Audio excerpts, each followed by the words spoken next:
Bonjour à tous, c'est Aude. Alors, selon moi, les trois grands piliers pour être heureux sont l'esprit, le corps et puis aussi le respect de la terre.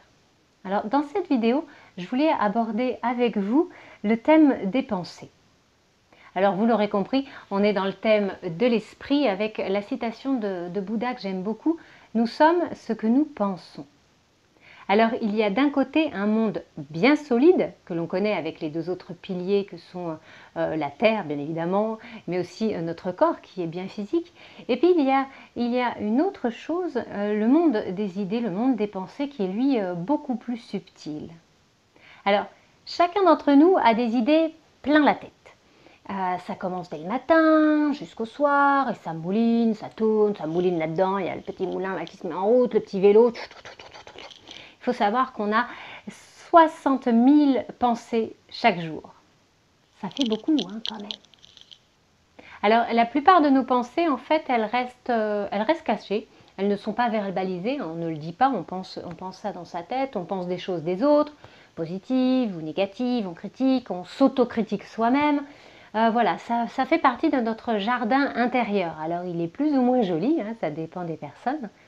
Et puis on se dit que ça n'a pas d'incidence sur notre vie, ça reste que des pensées, c'est privé, elles sont à nous et que ça joue en rien, que ça n'a aucune incidence. Eh ben, bip, c'est faux. Du coup, le monde qui nous entoure, eh bien en fait, c'est l'addition de toutes ces pensées qui ont fini par créer notre société dans laquelle on vit. Donc il est certain que les pensées sont créatrices, on ne peut pas le nier. Alors à une plus petite échelle, eh bien, dans votre vie, c'est pareil. Vos pensées sont créatrices, elles vont déterminer votre vie, votre existence.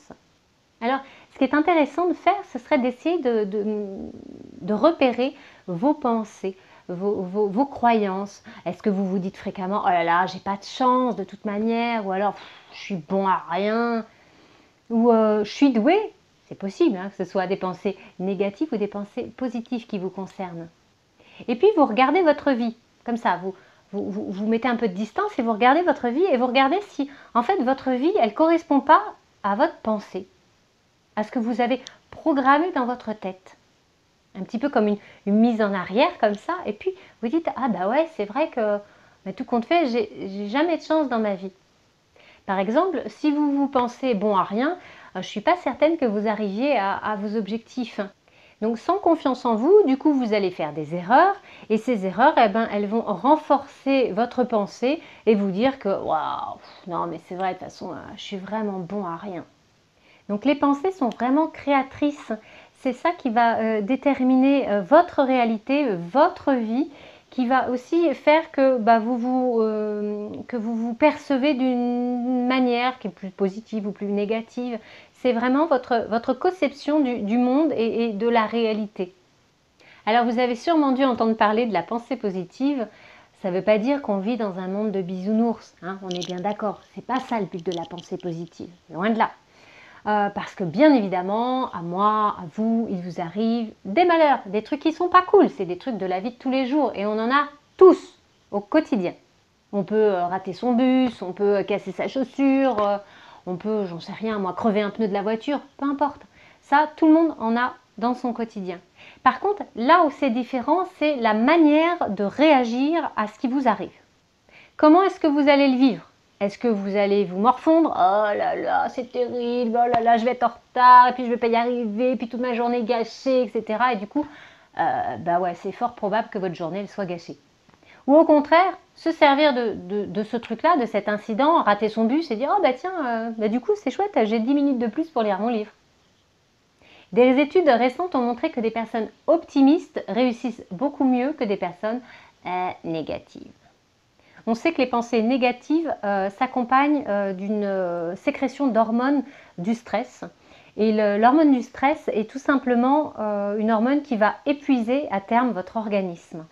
Et puis à l'inverse, des pensées positives vont provoquer une augmentation des hormones, du taux d'hormones de sérotonine et puis même des endorphines. Du coup, vous avez plus de plaisir et plus de joie dans votre quotidien. Plutôt sympa quand même. Nous sommes dans une société où je crois que l'on veut tout de suite. Et pour certaines choses, c'est tout simplement pas possible.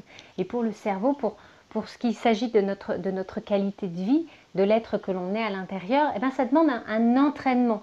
Peut-être qu'il y a des personnes là qui me regardent et pour vous, c'est facile d'avoir ce côté positif, de voir toujours les choses du bon côté, hein, le verre à moitié plein ou à moitié vide.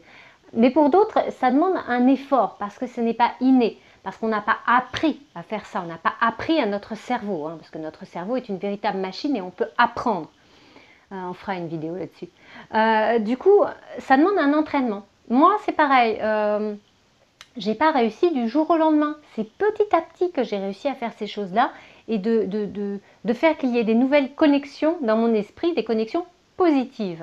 C'est certain que ça demande une prise de conscience sur soi, sur ce qui se passe à l'intérieur, sur ses pensées. Ça demande de se mettre en recul avec soi-même. Forcément, on ne fait pas ça tout le temps, mais petit à petit, en le faisant 5-10 minutes, on essaye de repérer ce qui vient dans notre tête, ce que l'on pense de nous, ce que l'on pense des autres, si on critique, tout ça.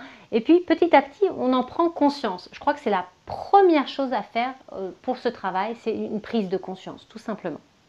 Alors, les chercheurs ont découvert ce qu'on appelle, et on en parle aussi beaucoup en ce moment, la plasticité neuronale du cerveau. Qu'est-ce que c'est? C'est en fait la capacité d'adaptation de nos neurones en fonction de l'activité que l'on fait chaque jour. Par exemple, lorsqu'on apprend à jouer de la guitare, eh ben, au début, on se trompe, on n'y arrive pas, c'est hésitant, c'est difficile, c'est compliqué. Et puis, à force de s'entraîner, petit à petit, ça devient plus fluide, plus naturel. En fait, c'est tout simplement que les neurones dans votre cerveau ont établi de plus en plus de connexions dédiées à la guitare. C'est vraiment ça, hein, c'est des connexions qui se créent et plus on s'entraîne, plus on les renforce et plus elles deviennent fortes, tout simplement. Et cela va créer un grand réseau de synapses. Du coup, plus vous vous entraînez et plus ça renforce ces connexions.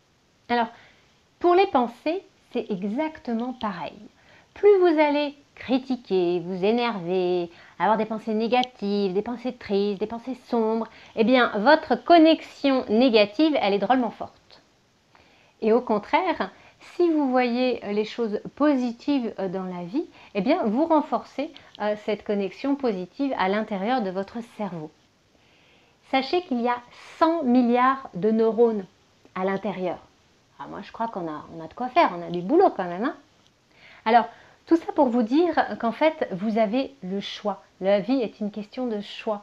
Vous avez la possibilité de choisir vos pensées, de choisir votre vie. Alors, c'est certain que ça demande déjà une prise de conscience sur soi. Et puis aussi un petit peu de travail parce que ces pensées, ben oui, on peut les avoir, ça vient dans la tête. Oh là là, non, vraiment, je suis bon à rien. Oh, je m'en suis rendu compte, prise de conscience. Qu'est-ce que je fais? Je gomme cette pensée.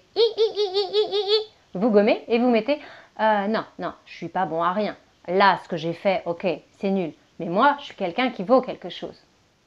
Apprendre à vous connaître, quelles sont vos forces, quelles sont vos faiblesses. Donc, prenez un temps pour vous, chaque jour, essayez de voir vos pensées, comment vous réagissez. Et petit à petit, je vous encourage vraiment à travailler dessus. J'ai été ravie de partager ce moment avec vous et je vous dis à très bientôt.